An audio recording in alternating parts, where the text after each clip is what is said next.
Good afternoon class. Economics पढ़ा रहे थे इससे पहले वाले लेक्चर में। इकोनॉमिक्स उसमें बताए थे पंचवर्षीय योजना।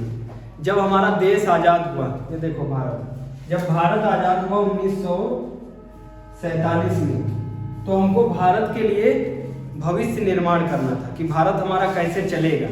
तो इसके लिए एक योजना आयोग 1900 कब बनाई गई? योजना आयोग कब बनाई गई थी बताया था? 1900। अरे योजना आयोग पढ़ाए थे। योजना आयोग कब बनाएगा? यही योजना आयोग क्या बनाएगा? पंचवर्षीय योजना, 5 साल के लिए योजना बनाएगा।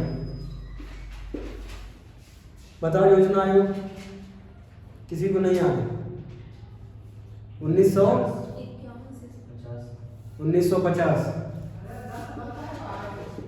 1950 में योजना आयोग बनाया गया। योजना आयोग में यह बताया गया कि भैया एक कमेटी योजना आयोग की बनाई गई और उनसे कहा गया तुमको 5-5 साल के लिए योजना बनानी है।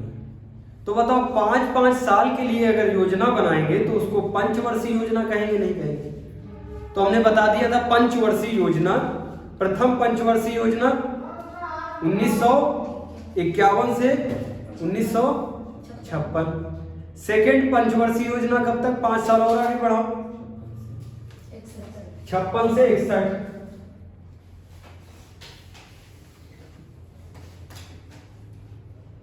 दूसरी पंचवर्षीय योजना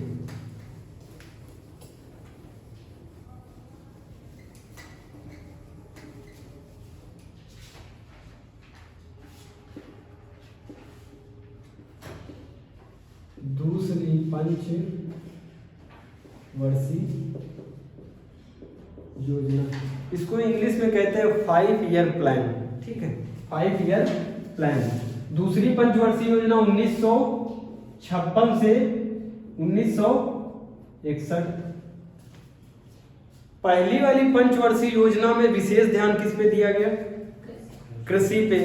भैया सबसे पहले जब तुम आजाद हो गए, जब तुम सबसे पहले मान लो कहीं जेल चले गए, जेल से जब तुम छूटोगे, आजाद हो, तो सबसे पहले अपने पेट पे ध्यान दोगे या कपड़े पे ध्यान दोगे? पेट पे ध्यान दोगे ना। और पेट के लिए तुमको खाना चाहिए, और खाना कहाँ से आता है? कृषि से। तो बताओ सबसे प्राथमिकता स्टार्टिंग वाले में प्राथमिकता पहले में किसको देंगे? कृषि को। अब जब कृषि को प्राथमिकता देने गए तो देखा कृषि तो सब हाथों में, बहुत लोगों के हाथों में नहीं है, कुछ लोगों के हाथों में पूरा भारत है। और उनको क्या कहते हैं? जमींदार। जमींदारों के हाथों से जमीन निकालने के लिए सरकार लाई थी हदबंदी। हदबंदी में कहा भैया 200 बिगहे जमीन तुम रखो, एक इंसान 200 बिगहे जमीन रख सकता है। उससे ज्यादा अगर हुई तो वो सरकार के पास जाएगी और सरकार ये भूमि किसको देगी? भूमिहीन किसान को भूमि दे देगी। क्लियर हुआ? ये पहली पंचवर्षीय योजना में इतना समझाया था। अब बताओ तुम जेल से निकले, पेट का तुम्हारे काम हो गया, कृषि वगैरह हो गई, तो बताओ दूसरे में किस पे ध्यान दोगे? कपड़े पे ध्यान दोगे नहीं दोगे? कपड़े कहाँ बनते हैं? इंडस्ट्री में। कपड़े कहाँ बनते हैं? इंडस्ट्री में। और इंडस्ट्री को कहते हैं प्रथम, एक होता है प्राइमरी सेक्टर जिसको प्राथमिक क्षेत्र बोलते हैं, और इंडस्ट्री को द्वितीय क्षेत्र बोलते हैं। तो बताओ द्वितीय क्षेत्र में द्वितीय पंचवर्षीय योजना में फोकस किया जाएगा नहीं किया जाएगा? तो इसमें लिखो प्राथमिकता।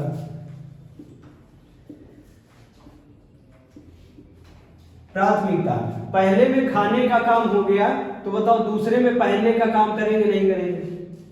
दूसरे में पहनने का काम करेंगे, मतलब कपड़े वाला, कपड़े बनते कहाँ? Industry. Industrial sector, industrial sector पे फोकस करेंगे।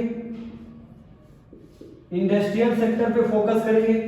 इंडस्ट्रियल सेक्टर को क्या कहते हैं? Second sector. Second sector. बताओ यहां तक क्लियर है? कोई दिक्कत? अब बताओ, अगर फैक्ट्री आएंगी, इंडस्ट्री आएंगी, तो उनमें काम करने वाले भी चाहिए कि नहीं चाहिए? मशीन स्टार्ट करने वाला चाहिए, मशीन बंद करने वाला चाहिए। अरे भैया कपड़ा बन रहा, कपड़ा लगाने वाला तो कोई चाहिए। जब ऐसे लोगों को रखेंगे तो इसको क्या कहेंगे? उनको मिल गया रोजगार। तो दूसरा फोकस क्या हो जाएगा? रोजगार पे। सिंपल है, जब इंडस्ट्री लगेगी तो उसमें काम करने वाले चाहिए नहीं चाहिए? जब काम पे रखोगे तो उसको मिल जाएगा रोजगार। रोजगार मिल गया तो फोकस किस पे हुआ? रोजगार पे। रोजगार को बढ़ावा किस में मिला? सेकेंड 5 ईयर प्लानिंग में। क्लियर है? आधारभूत संरचना, आधारभूत संरचना समझते हो? रोड, रेलवे, रेलवे बंदरगाह, रोड, रेलवे, बंदरगाह। आधारभूत संरचना पे क्यों फोकस करेंगे? देखो लिंक करके आप पढ़ो, लिंक करके नहीं पढ़ोगे तो समझ में नहीं आएगा। देखना, अब किसी उद्योगपति ने इंडस्ट्री तो लगा दी, किसी उद्योगपति ने इंडस्ट्री तो लगा दी और उसमें लोगों को काम दे दिया, तो मिल गया उनको रोजगार। दूसरा भी काम हो गया, उनको रोजगार मिल गया। लेकिन तुम सोचो, इंडस्ट्री लगाई है, ये लगी है इंडस्ट्री,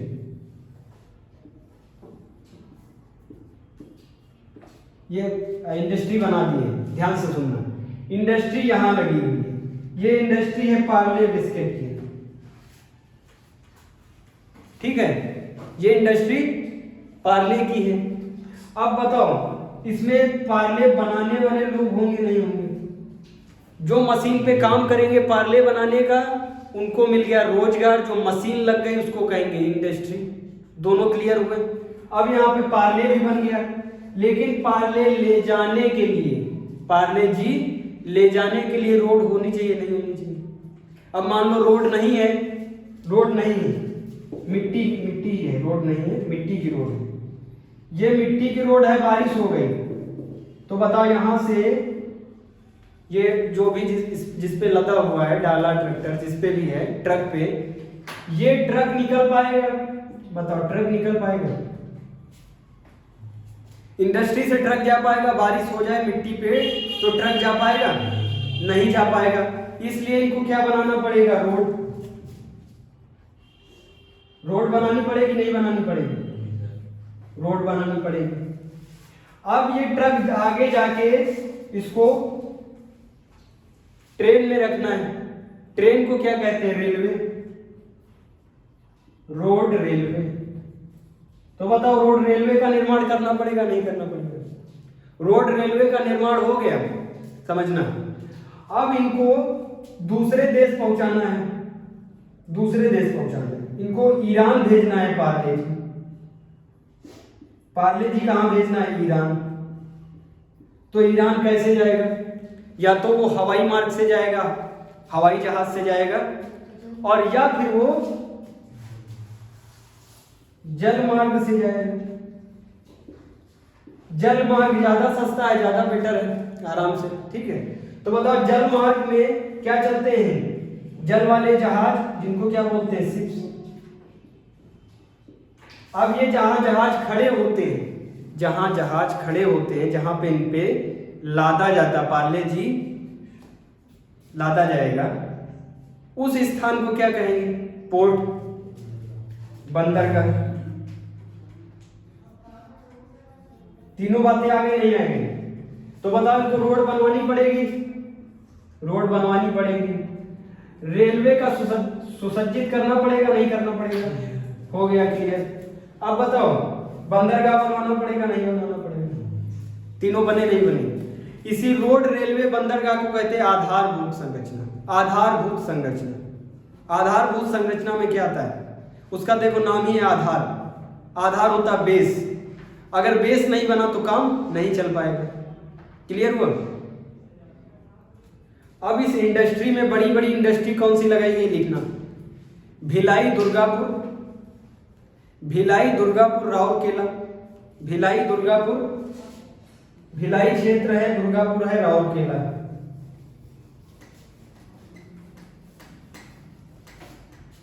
लिखे दे रहे हैं भिलाई दुर्गापुर राउरकेला में क्या लगवाएंगे? बड़ी स्टील प्लांट, स्टील इंडस्ट्री कहाँ लगी? इसी द्वितीय पंचवर्षीय योजना में पूछा जाए कि भिलाई स्टील प्लांट किस योजना में लगा है, तो बताओ। द्वितीय योजना है, नहीं है। भिलाई दुर्गापुर राउरकेला में क्या लगा? स्टील प्लांट लगा, स्टील मिल लगी। क्लियर हुआ? किस योजना में? द्वितीय पंचवर्षीय योजना में। यहाँ पे इन्होंने देश की कमाई कि हम इतना एक अनुमान किया था, अनुमानित लक्ष्य रखा था कि हम इस पंचवर्षीय में देश की कमाई करेंगे 4.5% जीडीपी का। 4 अनुमानित लक्ष्य।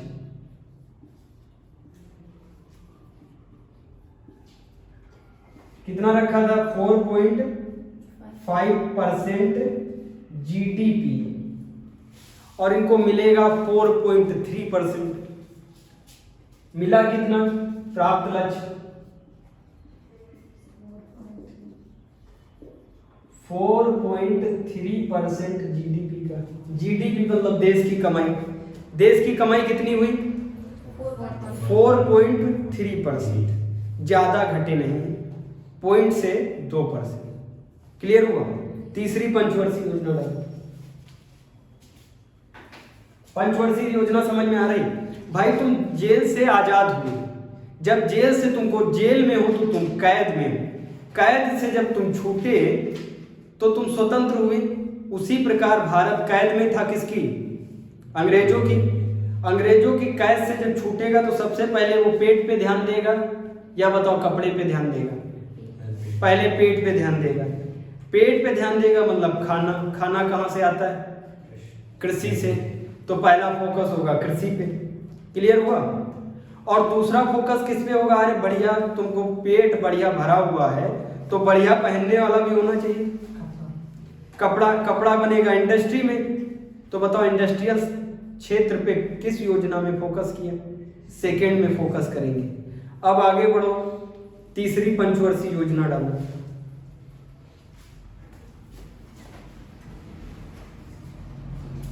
तीसरी पंचवर्षीय योजना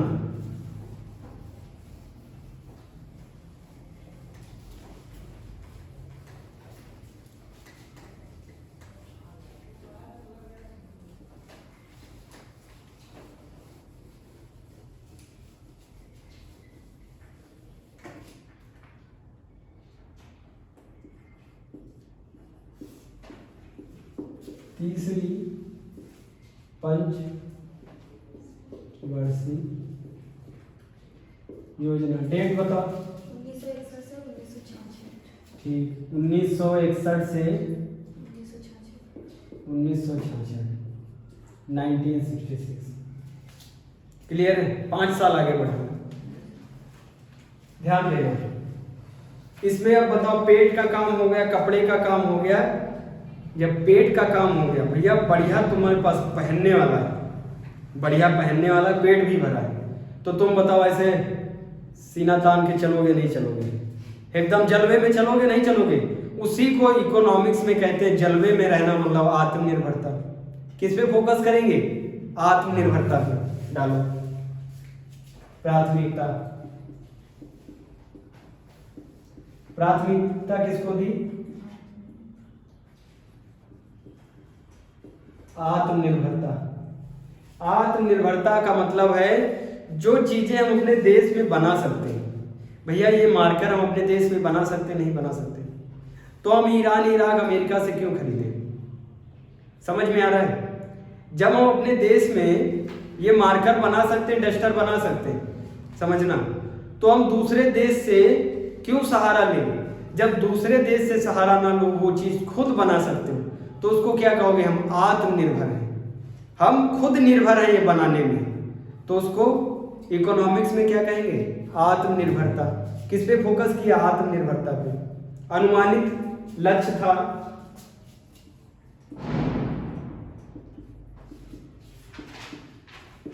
आत्मनिर्भरता, समझ में आया? अनुमानित लक्ष्य 5.7 जीडीपी। 5.7 जीडीपी का आंकड़ा सोचा था, इतना कमाएंगे देश ने, सोचा था 5.7 तो हम कमा लेंगे, लेकिन कमा कितना पाए? 2.8%। प्राप्त लक्ष्य 2.8%। जीडीपी की मतलब देश की कमाई कितनी हुई? 2. आप सोचो तुम, कहाँ हम थे, बढ़िया सिस्टम चल रहा था, 4.3 4.7 बढ़िया जा रहा था आंकड़ा। तो बताओ इतना आंकड़ा कैसे गिर गया देश की कमाई का? हाँ, दुर्भाग्य, इसी योजना को दुर्भाग्य योजना भी कहते हैं। दुर्भाग्य योजना। दुर्भाग्य क्या हो गया? जब हम लोग बढ़िया खड़े हुए पैरों पे और चलना शुरू किया, बढ़िया चलने लगे, तो दूसरों को अच्छा लगेगा? तुम अच्छा खाओ, अच्छा पहनो, दूसरों को अच्छा लगेगा? तुम्हारे पड़ोसी को बिल्कुल अच्छा नहीं लगेगा। अच्छा लगेगा? तुम मोटरसाइकिल लेके आ जाओ, बढ़िया केटीएम ले आओ, बढ़िया केटीएम ले आए, समझना सबसे ज्यादा दुख किसको होगा? पड़ोसी को सबसे ज्यादा दुख होता है। 10-20 घर छोड़ दो, 20-50 घर छोड़ के आगे निकल जाओ, उससे कहो चचा हम लाए हैं क्या केटीएम, वो कहेगा बहुत बढ़िया, और एक गाड़ी लाना, इस बार आया भूसलाना, अरे 4 पहिया भी एक ले लो, बढ़िया रहेगा। कहेंगे नहीं कहेंगे? लेकिन पड़ोसी, उससे कहोगे यार दादा हम लाए हैं केटीएम, तो कहेगा क्या ठीक है चल देगा, दिक्कत होगी नहीं होगी? और वो क्या करेगा? वो कहेगा बहुत ज्यादा आगे बढ़ रहा है, इसको तोड़ना चाहिए। सोचेगा नहीं सोचेगा? तो तुमसे तीसरे चौथे दिन लड़ाई कर देगा, या तो इस केटीएम की हवा निकाल देगा, ट्यूबलेस टायर होते हैं, हवा कैसे निकलेगी, अरे कुछ ना कुछ खुराफात करेगा ताकि ये हमसे लड़े और बर्बाद हो। सबसे बड़ा दुश्मन कौन होता? पड़ोसी होता नहीं होता? तुम्हारी सब जगह मतलब जान पहचान, दादा भैया सब जगह कहते हो, लेकिन पड़ोसी से बोलचाल नहीं रहती। अब बताओ भारत का पड़ोसी कौन है? चाइना। चाइना भी पीछे है क्या? वो भी तो खूब बढ़ रहा है आगे। तो वो सोचेगा भारत आगे बढ़े? सोचेगा नहीं सोचेगा। इसलिए ये पड़ोसी जो है चाइना, अरे भारत लेके आई केटीएम, भारत केटीएम लेके आई, और चाइना को गुस्सा आ रहा है बहुत ज्यादा, अरे फर्जी का युद्ध कर देगा। कब?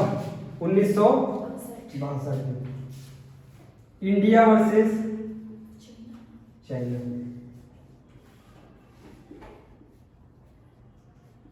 1962 जीतेगा कौन? चाइना। ठीक है, जीत जाएगा चाइना। उसके बाद जो दूसरा पड़ोसी है कौन? पाकिस्तान। वो सोचेगा जब ये जीत गए हैं, जब चाइना जीत गया है तो हम भी भारत से जीत जाएंगे। तो 1965 में हो जाएगा इंडिया वर्सेस पाकिस्तान। इनको ये नहीं पता है कि चाइना तो आंख में धूल झोंक के जीता है, चाइना तो आंख में धूल झोंक के जीता, नहीं तो भारत की सेना में एक उसके सैनिक में इतनी क्षमता थी। जब ये युद्ध हुआ था तो एक गोरखा रेजिमेंट का सैनिक था, उसने बहुत लोगों को निपटा दिया था, इनके बहुत लोगों को 100 में गिनती थी, एक सैनिक ने निपटा दिया था। अपने भारत की आर्मी पूरे दुनिया में जितनी भी स्टैंडिंग आर्मी है, पूरी दुनिया की आर्मी सबसे बेस्ट भारत की आर्मी। इसीलिए ब्रिटेन ने कहा था हमको सिर्फ 4 दिन के लिए या 4 घंटे के लिए भी भारत की आर्मी मिल जाए तो पूरी दुनिया पे हम राज कर लेंगे। यहाँ के जो गोरखा रेजिमेंट, सिख रेजिमेंट, राजपुताने सब बहुत जबरदस्त, मतलब भारत में होता है ना कि वो फिर गाली दे के शुरुआत करते हैं, एक गाली दिया तो सब घुस जाएंगे, वो ये नहीं देखते छुप के मारना है, वो फॉरवर्ड एक्शन करते हैं। भारत की आर्मी जब लड़ती तो फॉरवर्ड लड़ती, छिप के नहीं लड़ती। आ रहा समझ में? अब ये सोच के लड़ जाएंगे किससे? इंडिया से। कब लड़ गए? 1965 में। इनकी इतनी हालत खराब हो जाएगी कि ये इतनी जल्दी अब लड़ने आएंगे, इतनी जल्दी लड़ने नहीं आएंगे। और ये भी चाइना को भी सबक मिल गया कि अगर हम चालबाजी ना करते तो हमारी भी दशा कैसी होती?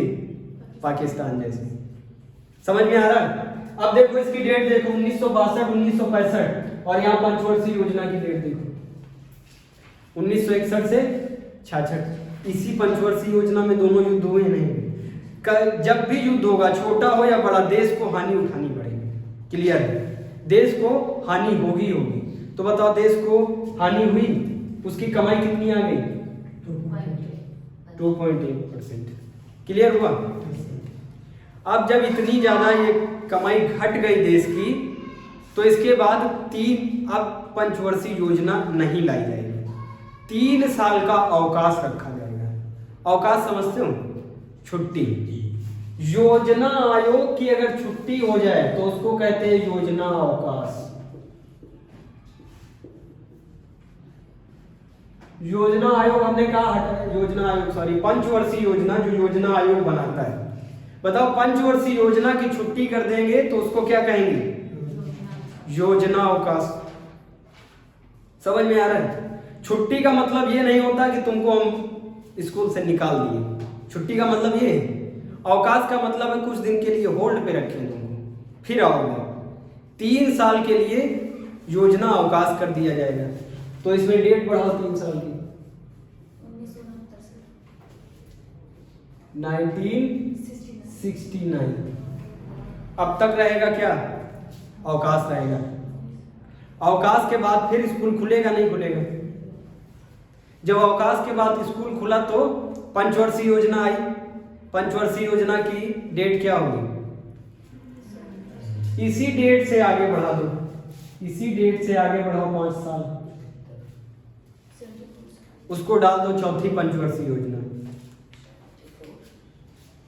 पंचवर्षीय योजना आराम से समझ में आ रही नहीं आ रही?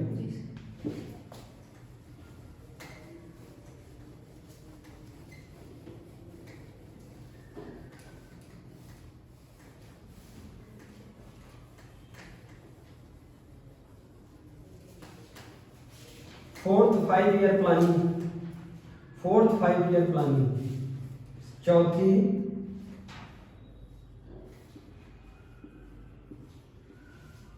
पंचवर्षीय योजना। डेट 1969 से 5 साल आगे बढ़ो, 1974। डेट पता चली? अब भैया हम पहले में बताए थे, वो अपने पेट का जुगाड़ करेगा, मतलब कृषि का करेगा। दूसरे में कपड़े का करेगा, तो मतलब इंडस्ट्री का करेगा। तीसरे में आत्मनिर्भर बनना चाहता था कि हम ठीक ठाक हो गए भैया, घर वर बनवा ले, बढ़िया ठीक ठाक सेटल हो जाए। तो पड़ोसी को अच्छा नहीं लगा, उसने युद्ध कर दिया। पड़ोसी को अच्छा नहीं लगा, उसने युद्ध कर दिया। आत्मनिर्भरता आ पाएगी? नहीं आ पाई, उसकी कमाई घट गई। अब लिखना, इस टाइम पे सबसे डेंजरस इंसान आ चुका है। बताओ, प्रधानमंत्री, वो लेडीज प्रधानमंत्री, वो बहुत डेंजरस है।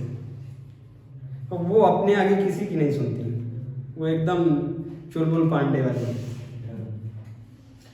योजना आयोग में आ जाएंगी इंदिरा गांधी। योजना आयोग में जो अध्यक्ष होता है हमेशा प्रधानमंत्री अध्यक्ष होता है। अब योजना आयोग की जगह मोदी जी क्या लेके आए हैं? नीति आयोग। तो बताओ, नीति आयोग के भी अध्यक्ष कौन होंगे? प्रधानमंत्री। तो बताओ, नीति आयोग के इस टाइम अध्यक्ष कौन है? मिस्टर नरेंद्र मोदी जी। समझ में आ रहा है? बताओ, इस पंचवर्षीय योजना में अध्यक्ष कौन है? इंदिरा गांधी। उपाध्यक्ष भी इसमें याद रखना, DR गाडगिल। DR गाडगिल।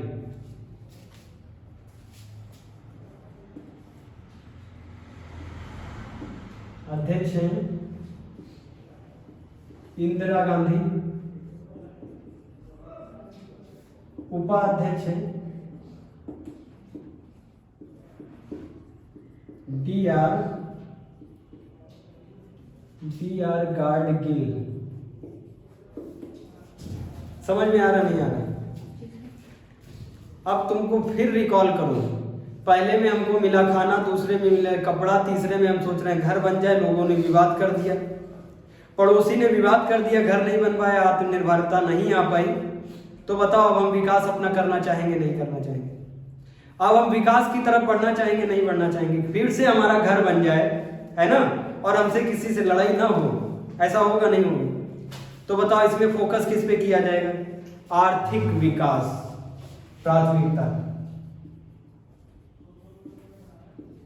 प्राथमिकता अब हम कमाएंगे तब तो फिर से आत्मनिर्भरता आएगी, अब हम कमाएंगे तब तो घर बन पाएगा, केटीएम फिर से आएगी। ये लड़ाई में तो केटीएम टूट गई।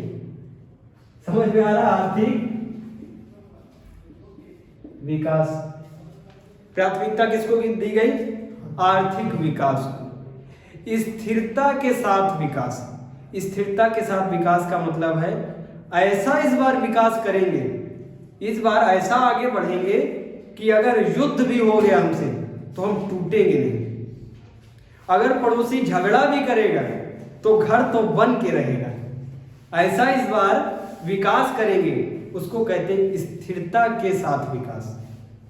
क्लियर है?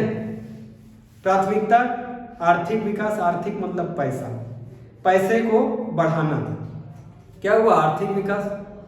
और पैसे को ऐसा बढ़ाना है, इतना बढ़ाना है और ऐसा बढ़ाना है कि हमारी अगर लड़ाई झगड़ा हो जाए किसी से तो पैसा फिर ना कम पड़े। स्थिरता के साथ विकास, अनुमानित लक्ष्य होगा जबरदस्त।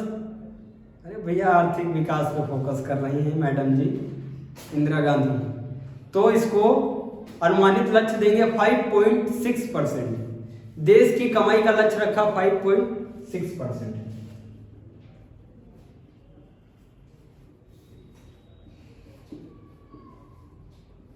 अनुमानित लक्ष्य 5.6% जीडीपी। जीडीपी आगे समझाएंगे, अभी ये समझ लो देश की कमाई को क्या कहते हैं? जीडीपी। क्लियर है? लेकिन इनको मिलेगा कितना? प्राप्त लक्ष्य, प्राप्त लक्ष्य। अरे भैया अभी तो युद्ध से निकले हो, इतनी जल्दी कहां सिस्टम टाइट हो पाएगा? अभी तो युद्ध से ही निकले हो, तो इतनी जल्दी कमाई उमाई कहां इतनी टाइट हो पाएगी? तो इसलिए ये लक्ष्य प्राप्त रहेगा 3.3% जीडीपी का। समझ में आ रहा है? लेकिन युद्ध हो चुका है और तुम्हारी जब लड़ाई होगी और तुम लड़ाई में जीतो या हारो, समझना हमेशा पढ़ाई में अपना प्रैक्टिकल लेना चाहिए। तुमसे किसी पड़ोसी की लड़ाई हो गई, तुम जीतो या हारो, लेकिन तुमको कुछ सीख मिलेगी? नहीं मिलेगी? मिलेगी सीख? नहीं मिलेगी। इसीलिए सीख को ध्यान में रखते हुए स्माइलिंग बुद्धा नामक भूमिगत परमाणु परीक्षण, स्माइलिंग बुद्धा नामक, इन्होंने कहा भैया चाइना धमकी क्या देता है? परमाणु बम की धमकी देता है, तुमको परमाणु बम से उड़वा देंगे। तो बताओ ये भी परमाणु बम बनाने की कोशिश करेंगी? नहीं करेंगे? कौन सा उसका नाम क्या दिया? स्माइलिंग बुद्धा। बुद्ध, गौतम बुद्ध को सबसे ज्यादा कहां पूजा जाता है? चाइना में। समझ में आ रहा है? और चाइना से ही सीख लेके क्या नाम रखा है? चाइना से लड़ाई हुई जिसमें हारी है, तो इन्हीं के नाम पे क्या रखेंगे? इन्हीं के जो सबसे ज्यादा पूजनीय है, स्माइलिंग बुद्धा, स्माइलिंग बुद्धा नामक भूमिगत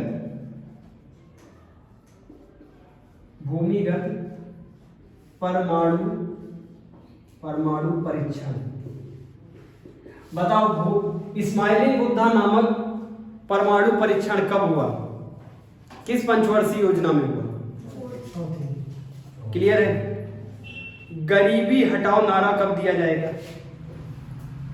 इसी पंचवर्षीय योजना में गरीबी हटाओ नारा दिया जाएगा। समझ में आ रहा है? जिसको ना समझ में आ रहा होगा, इसी पंचवर्षीय योजना में गरीबी हटाओ नारा दिया जाएगा। अभी एक नारा आएगा बेटी पढ़ाओ बेटी बचाओ, गरीबी हटाओ नारा दिया गया। इसी पंचवर्षीय में गरीबी हटाओ नारा दिया गया। जब युद्ध होगा, जब मान लो युद्ध हो गया, बहुत तगड़ा देश से युद्ध हुआ है, तो उसके बताओ रिसोर्सेज बर्बाद होंगे नहीं होंगे? सबसे ज्यादा उस टाइम पे किस संसाधन पे निर्भर था भारत? संसाधन मानो, अगर संसाधन वो चीज होती है जो तुम्हारे यूज में हो, वो संसाधन है। बताओ मार्कर हमारे लिए संसाधन है? नहीं है? है संसाधन। जो मेरे यूज में नहीं है वो मेरे लिए संसाधन नहीं, लेकिन हो सकता वो तुम्हारे लिए संसाधन हो। समझ में आ रहा है? तो बताओ उस टाइम पे सबसे ज्यादा संसाधन रिसोर्सेस किस पे भारत डिपेंड था जब युद्ध हुआ था? अभी अभी तो आजाद हुआ है, अभी अभी 1947 में आजाद हुआ। उसने पंचवर्षीय योजना को बनाया, कहा भैया भविष्य निर्माण करो 5 साल के लिए। योजना आयोग को बनाया, योजना आयोग से कहा 5 साल के लिए तुम पंचवर्षीय योजना ऐसी बनाओ कि देश आगे बढ़े। तो उसने कहा कि हम सबसे पहले फोकस करेंगे कृषि पे, दूसरा फोकस करेंगे इंडस्ट्रियल सेक्टर पे, और तीसरा फोकस करेंगे आत्मनिर्भरता पे। आत्मनिर्भरता जैसे ही भारत को मिल रही थी, पड़ोसी परेशान होने लगे। उन दोनों पड़ोसियों ने क्या कर दिया? युद्ध कर दिया। जब वो युद्ध करेंगे तो सबसे ज्यादा संसाधन पे प्रभाव पड़ेगा, कृषि पे पड़ेगा, नहीं पड़ेगा? जब बहुत बड़ा विद्रोह होगा, बहुत बड़ा तुम्हारा मतलब कोई युद्ध होगा, तो वो सबसे ज्यादा हानि किसको पहुंचाएगा? या तो इंडस्ट्रियल सेक्टर को या तो कृषि को। लेकिन उस समय इंडस्ट्रियल सेक्टर इतना हाई नहीं कि उसको प्रभाव पहुंचे, तो सबसे ज्यादा प्रभाव किसको पहुंचेगा? कृषि को। युद्ध के बाद गरीबों को खाना नहीं मिल रहा था, गरीबी के मतलब भूख के मारे लाखों लोग तड़प तड़प के मर रहे थे, भूख के मारे लाखों लोग तड़प तड़प के मर रहे थे। अब बताओ जब लाखों लोग तड़प तड़प के मर रहे हैं, तो जो इंदिरा गांधी जी हैं उनका कर्तव्य क्या बनता है? कोरोना में जब हम लोगों को खाना नहीं मिल रहा था, मतलब जिसके पास जमीन नहीं है और जिसके पास भूमि नहीं है, एक भी बीघा खेती नहीं, उसके लिए खाने में लाले पड़ जाएंगे, नहीं पड़ जाएंगे? भैया रोजगार खत्म है, कोरोना है, घर के अंदर बंद हो, खाना पीना कैसे मिलेगा? तो उस टाइम पे कर्तव्य सरकार का क्या बनता था कि लोगों को पीडीएस सिस्टम के द्वारा अनाज उन्होंने पहुंचाया। अब यहाँ इंदिरा गांधी का क्या बनता है कर्तव्य कि लोगों को खाना पहुंचाएं। अब जब खाना पहुंचाएं तो तब जब खाना हो, भैया जब कृषि ही नहीं है तो खाना मिलेगा कैसे? जब देश में गेहूं चावल कुछ है ही नहीं तो तुमको उस गरीब को देंगे क्या? द्वितीय विश्व युद्ध के बाद सारे संसाधन तबाह हो गए। सबसे मेनली जो संसाधन तबाह हुआ वो कृषि से था। अब जब कृषि तबाह होगी तो सबसे ज्यादा फोकस किस पे किया जाएगा? कृषि पे किया जाएगा, नहीं किया जाएगा? कृषि पे फोकस करने का मतलब है कि अब अगर हौले हौले कृषि पे फोकस करेंगे तो लोग मरते ही जाएंगे, उधर लाखों की तादाद में मर जाएंगे। इसलिए हमको ऐसी कृषि लानी है जो बहुत तेज उत्पादन करे, बहुत तेज उत्पादन करे। तो वो कृषि कौन सी होगी? अरे हम ऐसा उत्पादन करें कि क्रांति ला दे कृषि में। तो बताओ हरित क्रांति होगी, नहीं होगी? भैया जो प्रधानमंत्री थे वो गए थे वहां अमेरिका मांगने, क्या भूख से जो लोग भारत में परेशान थे उनके लिए वो अनाज मांगने अमेरिका गए थे। तो अमेरिका इतना चट्टा है एक नंबर का, उसने जो घोड़े को दाना डाला जाता है, जो घोड़े को मक्का खिलाते थे, वो वाला मक्का कहाँ भेज दिया? सड़ा गला खाना कहाँ भेज दिया? वो भी एहसान लाद दिया 10 किलो का, भारत भेज दिया। भारत ने कहा कोई बात नहीं, हम इसको भी भाई उसने भेजा है, इसका सम्मान करते हैं, लेकिन आज के बाद कसम खाते हैं कि भारत में ऐसी कृषि लाएंगे कि हम विदेश को अपने वहां से खाना देंगे, कभी हम अब मांगने नहीं जाएंगे किसी से। अब बताओ ऐसा अगर तुमने अपने दिमाग में सोच लिया तो तुम्हारे दिमाग में आ गई क्रांति, नहीं आ गई? अब तुमको क्रांति किस में लानी है? कृषि में। और कृषि हरी होती है, नहीं होती? जब कृषि करोगे खेत को देखोगे हरा भरा दिखेगा, तो इसी को कहते हैं हरित क्रांति। इसी पंचवर्षीय योजना में, चौथी पंचवर्षीय योजना में क्या आएगी? हरित क्रांति। हरित क्रांति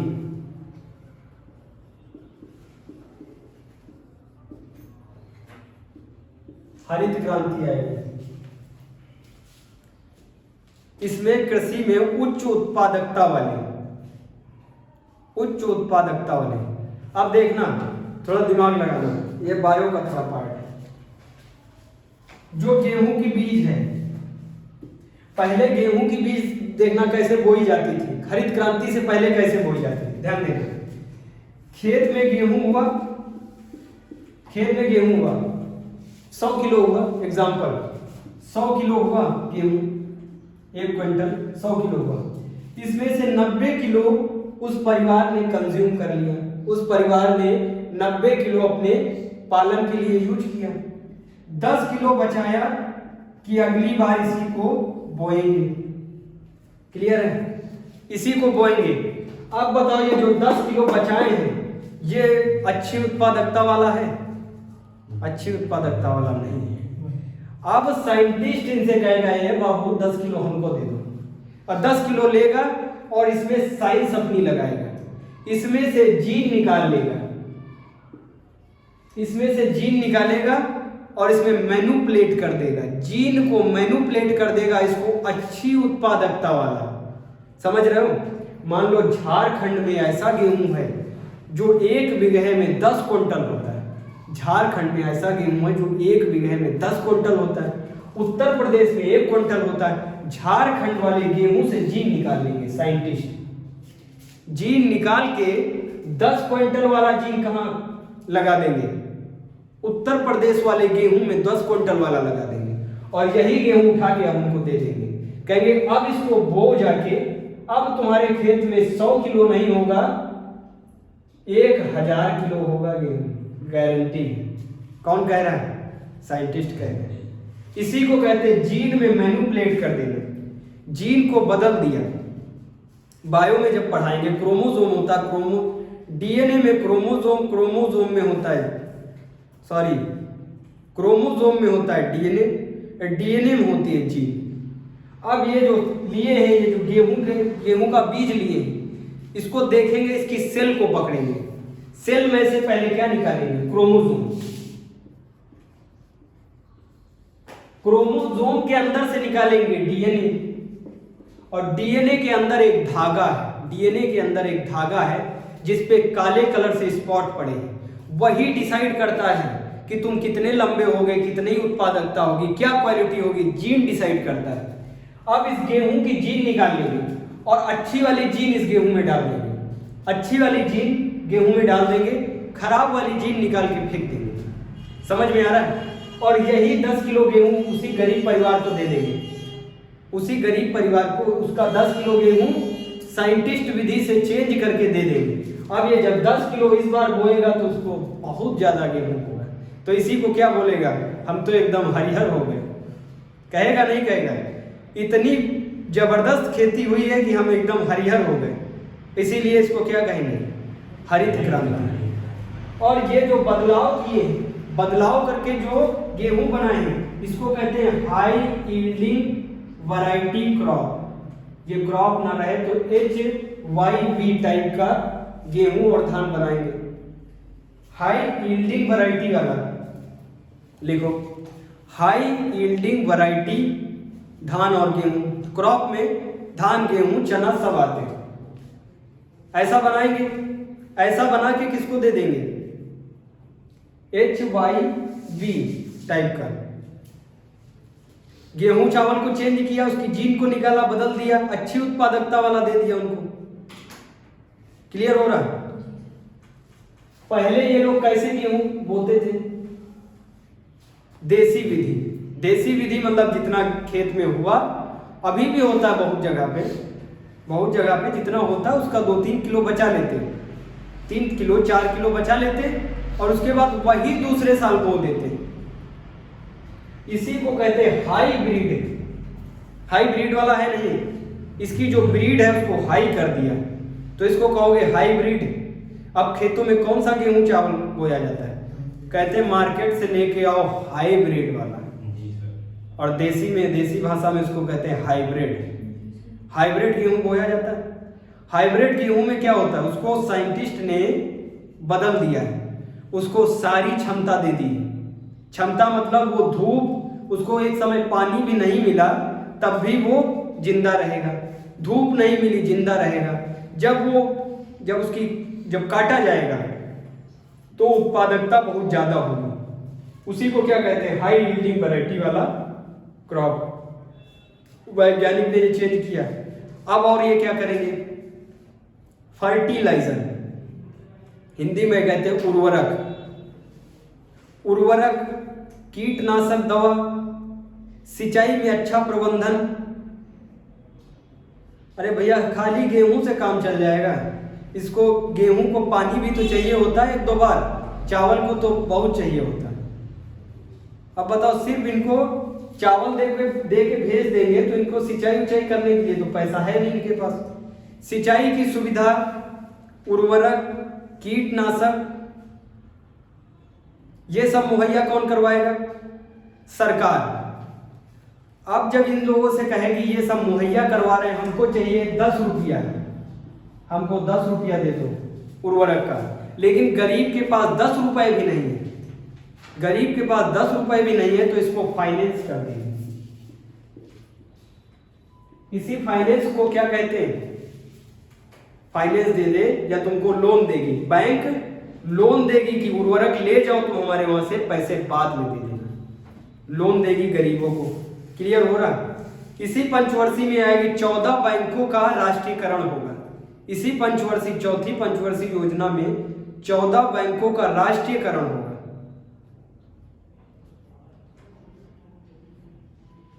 क्लियर हो रहा? टाइम हो गया, टाइम हो गया है। अभी यहां से, यहीं से कल तो है ना टाइम टेबल में इकोनॉमिक्स पॉलिटी, इकोनॉमिक्स पॉलिटी कल है, तो यहीं से स्टार्ट करेंगे। यही हरित क्रांति कल पूरी पढ़ाएंगे, ठीक है? नीली क्रांति, पीली क्रांति, लाल क्रांति, सब